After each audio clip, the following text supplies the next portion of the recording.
Hi అండి, నమస్తే. Welcome back to my channel. ఎలా ఉన్నారండి? అందరూ బాగున్నారు? నేనైతే చాలా బాగున్నాను. ఈ వీడియో వచ్చేసి సాటర్డే రోజు ఈవినింగ్ తీసిన వీడియో అనమాట. ఈవినింగ్ అయితే వీడియో అనేది స్టార్ట్ చేస్తాను. ఎందుకంటే మా పక్కన వాళ్ళు కూడా ఊరు వెళ్ళిపోయారు, లేరు, మేము ఒక్కలమే ఉన్నాము. ఈరోజు ఏం జరిగిందంటే పక్కన వాళ్ళు లేరు కదా, ఆ పిల్లలు కూడా ఆడుకోవడానికి ఎవ్వరు లేరు కదా అని కిందికైతే వెళ్ళామన్నమాట. 5కి ఏమో కిందికి వెళ్ళాము. 5:30 వరకు అయితే ఆడుకున్నారు. ఆడుకున్న తర్వాత ఒక్కటిసారి గాలి బాగా వచ్చి వర్షం అయితే పడేసిందనమాట. మళ్ళీ ఫాస్ట్గా పైకైతే వచ్చేసిన తర్వాత ఆ వంట అయితే చేద్దామని అయితే అనుకున్నాను. బీరకాయ కర్రీ వండుదాం అనుకునేసరికి ఆల్రెడీ ఒకసారి అయితే కరెంటు పోయింది కాబట్టి మళ్ళీ బాగా ఉరుముతుందనమాట. మేమే ఉన్నాగా ఫుల్ భయం వేసింది. డోర్ పెట్టేసుకొని అయితే కూర్చున్నాము. తర్వాత బీరకాయ కర్రీ ఈరోజు ఏంటంటే యాక్చువల్గా నేను షూట్ చేద్దాం అనుకున్నాను. బీరకాయ కర్రీ ఇట్లా ఫ్రై చేసేది వీడియో తీద్దాం అనుకున్నాను. కానీ కరెంట్ వస్తూ పోతూ ఉంది. మధ్యలో ఎందుకు లేవంత చీకటిగా ఉందని వీడియో అయితే తీయలేదనమాట. సింపుల్గా నేను బీరకాయ కర్రీని అయితే ఫ్రై అయితే చేసేసాను అనమాట. చూడండి, నేను నార్మల్గా అయితే బీరకాయలో ఎక్కువ నాకు తెలిసి చాలామంది బీరకాయ శనగపప్పు, బీరకాయ పప్పు ఆర్ బీరకాయ ఫ్రై ఇలా చేస్తుంటారు. నేనైతే బీరకాయ కర్రీ చాలా తక్కువ వండుతాను. అంటే తక్కువ వండుతామంటే బీరకాయలను ఎక్కువ ఎగ్ వేసి వండుతాను అనమాట. చాలా బాగుంటుంది. ఒకసారి మీరు ట్రై చేయని వాళ్ళైతే ఒకసారి ట్రై చేయండి. కొంచెం మసాలా వేసి ఎగ్స్ వేసి ఫ్రై చేసామనుకో టేస్ట్ అయితే చాలా బాగుంటుంది. ఈరోజు సాటర్డే కాబట్టి నేనైతే ఎగ్స్ అనేది వేయలేదనమాట. నేను మార్నింగ్ వండిన కర్రీ అయితే కొద్దిగా ఉండిపోయింది కాబట్టి మళ్ళీ రేపు సండే కదా, రేపు వేరే ఏమైనా నాన్ వెజ్ ఇలా తెచ్చుకుంటాం కదా, బీరకాయ అయితే దగ్గర ఫ్రై చేస్తే నైట్ వరకు అయిపోతుంది అన్నట్టు నేనైతే బీరకాయ ఫ్రై అయితే చేసేసాను అనమాట. చూడండి, సింపుల్గా మనకు ప్రాసెస్ అనేది సింపుల్గా ఉంటుంది. అందరు చేసే విధంగానే నేను కూడా ట్రై చేసిన తర్వాత పైన కొంచెం కొత్తిమీర, లైట్గా గరం మసాలా వేసుకొని స్టవ్ ఆఫ్ చేసుకుంటే మనకు బీరకాయ ఫ్రై అనేది రెడీ అయిపోతుంది అనమాట. అలాగే నా ఛానల్ కనుక ఫస్ట్ టైం చూసిన వాళ్ళైతే ప్లీజ్ నా ఛానల్ లైక్ చేయండి, షేర్ చేయండి. ఇలాంటి మంచి వీడియోస్ కోసం అయితే నా ఛానల్ సబ్స్క్రైబ్ చేసుకోండి. చెప్పాను కదా, ఆఫ్టర్నూన్ వండిన కర్రీ అయితే ఉంది. తోటకూర ఫ్రై అయితే చేసేసాను అనమాట. ఆఫ్టర్నూన్ కొంచెం లంచ్లోకి పెట్టిన రైస్ కూడా చాలా మిగిలిపోయింది అనమాట. అందుకనే కొంచెం అయితే ఒక 1 గ్లాస్ వరకు అయితే రైస్ అయితే పెట్టేసుకున్నాను. చూడండి, వర్షం అయితే ఇప్పుడే తగ్గిపోయింది. మా వాళ్ళు హాలిడేస్ వచ్చాయి కదా, అస్సలు వినట్లేదు అన్నమాట. ఇంకా నిన్న మొన్న పక్కన వాళ్ళు ఉన్నారు కాబట్టి వాళ్ళతో కొద్దిసేపు అయితే ఆడుకున్నారు. ఇప్పుడు వీళ్ళు ఇద్దరే కాబట్టి ఇల్లంతా ఆగమాగం. ఇంతకుముందే ఇట్లా వర్షం స్టార్ట్ అయ్యేటప్పుడు అంతా టకటక ఇల్లంతా ఎక్కడ బొమ్మలన్నీ అక్కడ ఎత్తేసిన తర్వాత ఇల్లంతా ఊడ్చేసిన తర్వాత నేనైతే వంట వండుకుంటే అయితే వీడియో తీసుకున్నాను అనమాట. ఒక 10 మినిట్స్ అండి నేను వీళ్ళని చూడకుండా ఉండడం. ఆ 10 మినిట్స్లో చూడండి ఏ విధంగా చేసేసారో. మొత్తం ఇల్లు అయితే రచ్చ చేసేసారు. ఇక హాలిడేస్ కదా, తప్పదు. ఇక మనం ఎన్నిసార్లు జరుపుకున్నా వాళ్ళు అన్నిసార్లు తీస్తారు. ఎందుకంటే వాళ్ళకు కూడా బోర్ కొడుతుంది కదా. అప్పుడు స్కూల్కి వెళ్ళి కొంచెం టైం పాస్ చేసి అంటే స్కూల్లో పిల్లలతో ఆడుకొని వస్తారు కాబట్టి వాళ్ళకి అంత బోర్ ఏమీ అనిపించదు. ఇప్పుడు 24 అవర్స్ ఇంట్లో ఉండాలి కాబట్టి ఎక్కువ ఆడుకుంటారులే. మా పాప ఉన్న బాబు చాలా బాగా ఆడుకుంటారు. ఎంతసేపు ఆడుకున్నా కొట్టుకోకుండా మాత్రం ఉండరనమాట. చిన్నపిల్లల మనస్తత్వం అంతా కదా. ఇక్కడ వచ్చేసి కర్రీ కూడా నేను వేరొక బౌల్లోకి అయితే పెట్టేసుకున్నాను. ఎందుకంటే అన్నీ ఫ్రెష్గా కడిగేసుకున్నాం అనుకో అయిపోతుంది. మళ్ళీ వాటర్ ప్రాబ్లం అని చెప్పేసాను కదా, మళ్ళీ వాటర్ రాకుంటే రేపు పొద్దున మళ్ళీ ఏదైనా టిఫిన్ చేసరికి సింక్ మొత్తం గిన్నెలన్నీ నిండిపోతాయి అనమాట. అంత పొద్దున్న లేచి మళ్ళీ సింక్లో గిన్నెలు చూసరికి నాకైతే పిచ్చి లేచినట్టు అవుతుంది. కాబట్టి ఇప్పుడు వెంటనే కర్రీ కూడా వేరే బౌల్లోకి వేసేసుకున్న తర్వాత ఆ గిన్నెలు కూడా మొత్తం అయితే కడిగేసుకున్న తర్వాత చూడండి, ఇప్పుడు బ్రిక్స్ అయితే ఎత్తేసాను అనమాట. ఎత్తేసిన తర్వాత మళ్ళీ ఒకసారి ఇల్లు అయితే క్లీన్ చేసేసుకుందామని ఆల్రెడీ 6 అవుతుంది టైము. ఇక్కడ వచ్చేసి మా ఫ్రెండ్ అయితే కాల్ చేసిందనమాట. వాళ్ళు ఊరు వెళ్ళారు కదా, వెళ్ళామని ఫోన్ చేస్తే ఇక్కడ వచ్చేసి మాట్లాడుతున్నాను. ఇల్లంతా క్లీన్ చేసేసి మ్యాప్ పెట్టిన తర్వాత మేమైతే స్నానం అయితే చేసేసామన్నమాట. స్నానం చేసి మేమైతే రైస్ అయితే తిని పడుకున్నాము. ఇది వచ్చేసి సండే రోజు మార్నింగ్ అనమాట. ఏంటి ట్యాంక్ చూపిస్తున్నాను అనుకుంటున్నారా? ఇక్కడ మా ఎదురుగా బిల్డింగ్ పైన ఒక పక్కన ట్యాంక్ ఉంటుందన్నమాట, వాటర్ ట్యాంక్. రోజు నెమలీలు వస్తాయి. ప్రతి సమ్మర్కి నెమలీలు అనేవి వస్తాయి అన్నమాట. కానీ రోజు నార్మల్గా ఒక 5-6 వస్తాయి. కానీ ఈరోజు అయితే ఒక్కటైతే మొత్తం నెమలి పింఛం అయితే తిప్పిందనమాట. చాలా బాగా అనిపించింది. నేను చాలాసేపు దాన్నే చూస్తూ నిలబడ్డాను. తర్వాత ఇంట్లోకి వచ్చైతే టిఫిన్ చేయాలి కదా. ఈరోజు అయితే నేనైతే వడలు అయితే చేస్తున్నాను అనమాట. వడలు, పూరీలు ఇవి చాలా తక్కువ అన్నమాట ఇంట్లో చేయడం. ఎందుకంటే ఆయిల్ ఫుడ్ కదా, అంత మా హస్బెండ్ అయితే ఇంట్రెస్ట్ చూపారనమాట. నాకు చాలా ఇష్టం నిజంగా. నాకు పూరి అన్న ఇట్లా వడాలన్నా చాలా ఇష్టం, కానీ ఎక్కువ తినాను అనమాట. ఎందుకంటే మనం తిన్నాం అనుకో పిల్లలు కూడా మనం చూసే నేర్చుకుంటారు. కాబట్టి ఎప్పుడో ఒకసారి అంటారు కదా, అమావాస్య పుణ్యానికి ఒకసారి అన్నట్టు, అలా ఎప్పుడో మంత్లీ ఒక 1 టైం 2 టైమ్స్ అలా చేస్తుంటాను. ఈరోజు సండే కదా, పిండి అయితే ఏం నానబెట్టలేదు అనమాట. దోశ పిండి, ఇడ్లీ పిండి. సర్లే ఈరోజు వడ చేద్దామని అయితే నానబెట్టాను మినపప్పు.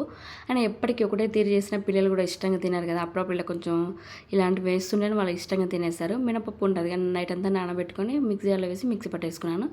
ఇప్పుడు ఇంకా కొంచెం మినపప్పు ఉంటుంది కదా, అందులోకి పచ్చిమిర్చి, జీలకర్ర, కరివేపాకు, కొంచెం కొత్తిమీర వేసి అయితే మిక్సీ పట్టేసుకున్నాను. మిక్సీ పట్టేసుకున్న తర్వాత సన్నగా తరిగి పెట్టుకున్న ఉల్లిపాయ ముక్కలు కూడా వేసుకొని, అలాగే కొంచెం కొత్తిమీర కూడా వేసుకొని ఇదంతా బాగా మిక్స్ చేసేసుకోవాలి. ఇలా కలిపేసుకున్న తర్వాత ఇందులోకి కొంచెం వంట సోడా అయితే వేసుకోండి, లేకుంటే లేదు నార్మల్గా చేసుకుందామని కూడా చేసేసుకోవచ్చు. నేనైతే కొంచెం అయితే వంట సోడా కొంచెం సాల్ట్ కూడా వేసేసాను. వేసేసిన తర్వాత మొత్తం అయితే బాగా కలిపేసుకోవాలి. ఇక్కడ ఏంటంటే కొంచెం ఆ పిండి అనేది బాగా లూజ్గా అయిపోయింది అనమాట. మనకు పిండి అనేది కొంచెం తిక్కుగా ఉంటే వడలు బాగా వస్తాయి కదా, ఇక్కడ వచ్చేసి కొంచెం లూజ్ అయిపోయింది. పర్లేదులే, మనమే కదా తినేది, ఎట్లా ట్రై చేద్దాం అని అయితే ట్రై చేస్తున్నాను. ఇలా మొత్తం కలిపేసుకున్న తర్వాత డీప్ ఫ్రైకి సరిపడా ఆయిల్ అయితే వేసేసుకొని, ఇక గరిటె ఉంటుంది కదా, గరిటె మీద అయితే చేస్తున్నాను. అలా వేసేసరికి మొత్తం అయితే ఇట్లా మొత్తం సాగిపోతుంది అనమాట. తర్వాత వేరే పేపర్తో అయితే ఈ విధంగా అయితే వేసేసాను. కొంచెం మనం వంట సోడా అయితే వేసాం కాబట్టి వడలు అన్నవి కొంచెం క్రిస్పీగా ఇలా కొంచెం పొంగుతూ వచ్చాయి.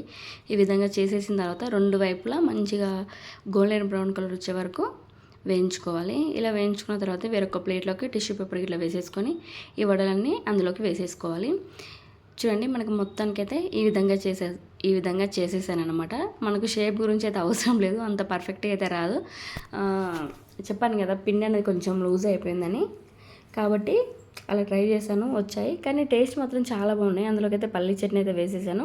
ఈ మధ్యలో చాండలు అవుతుంది కదా, ఇలా వడ తినక మా జనానికి అయితే చాలా ఎక్సైట్మెంట్గా ఫీల్ అవుతున్నాడు అనమాట. అలా కొంచెం చట్నీ వేసి చెర్రెండు అయితే వేసాను. వేసేసిన తర్వాత నేనైతే తింటున్నాను అనమాట. ఇలా తిన్న తర్వాత లంచ్లోకి అయితే ఈరోజు అయితే మా హస్బెండ్ అయితే మటన్ అయితే తీసుకొచ్చాను అనమాట. మళ్ళీ చికెన్ కూడా తిన్నా కూడా ఇప్పుడు అంటే నాకు తెలిసి ఆడపిల్లలకు చికెన్ పెట్టకపోవడమే చాలా మంచిది అనుకుంటా. ఎందుకంటే ఇక్కడ మా ఫ్రెండ్ వాళ్ళ అక్క వాళ్ళ పాప ఉంటుంది. తను 10 ఇయర్స్కే మెచ్యూర్ అయిందనమాట.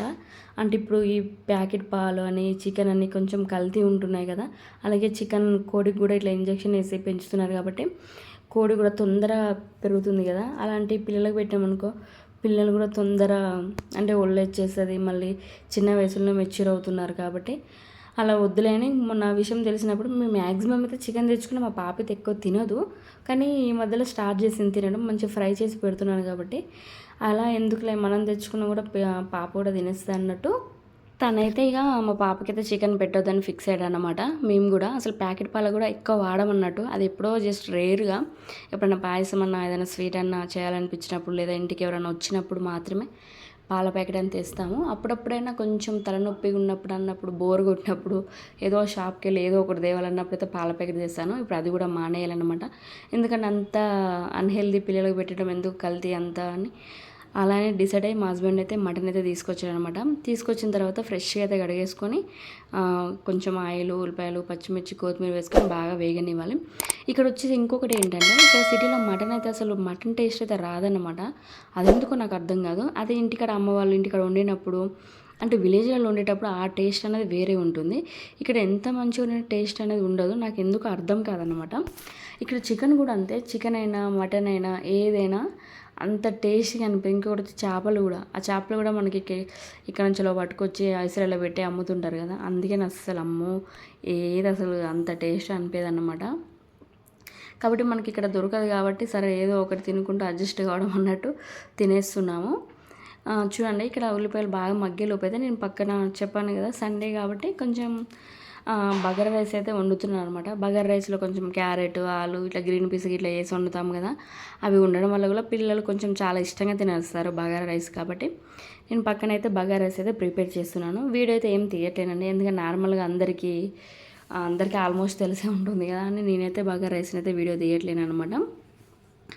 ఇక్కడ వచ్చేసి నేను మటన్ కర్రీ వండుతున్నానని చెప్పాను కదా, అవి బాగా వేగిపోయేంతలా నేను వేరొక గిన్నెల మటన్ అయితే ఇంతసేపు ఉంది కదా, ఆ గిన్నెను కూడా కడిగి పెట్టేసుకున్నాను.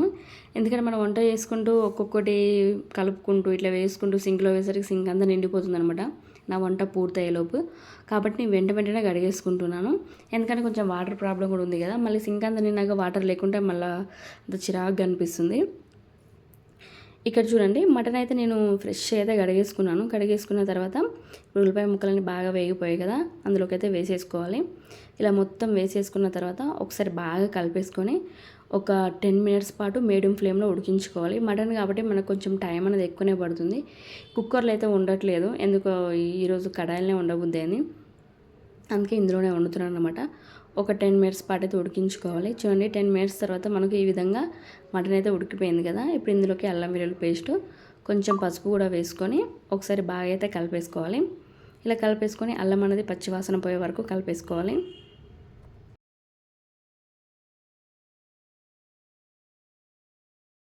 అలాగే ఇందులోకి ఒక టమాటా కట్ చేసి పెట్టుకున్న టమాటా కూడా వేసుకొని కొంచెం సాల్ట్ వేసుకొని టమాటా అంతా సాఫ్ట్గా అయ్యే వరకు ఉడికించుకోవాలి. టమాటా ఉడికిపోయిన తర్వాత ఇందులోకి ఒక 1 టేబుల్ స్పూన్ వరకు కారం అయితే వేసుకోవాలి. మీ కారం తగ్గట్టుగా కారం అయితే వేసుకోండి. ఇక్కడైతే నేను 1 టేబుల్ స్పూన్ వరకు వేసేసుకున్నాను, ఎందుకంటే పిల్లలకి పెట్టాలి కాబట్టి కొంచెం కారం అయితే తక్కువనే వేసాను అనమాట, లేకుంటే కొంచెం కారం బాగానే వేసాను.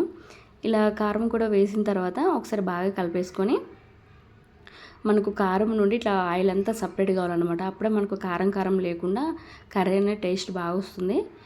ఇప్పుడు ఈ విధంగా ఆయిల్ అంతా సపరేట్ అయిపోయిన తర్వాత 1 గ్లాసు వాటర్ అయితే పోసుకొని మరొక 10 మినిట్స్ పాటు అయితే ఉడికించుకోవాలి. 10 మినిట్స్ తర్వాత పైన కొంచెం గరం మసాలా ఇలా కొత్తిమీర వేసుకొని ఒకసారి కలిపేసుకొని మరొక నిమిషం పాటు మూత పెట్టి ఉడికించుకున్నట్లయితే మనకు మటన్ కర్రీ అనేది రెడీ అయిపోతుంది అనమాట.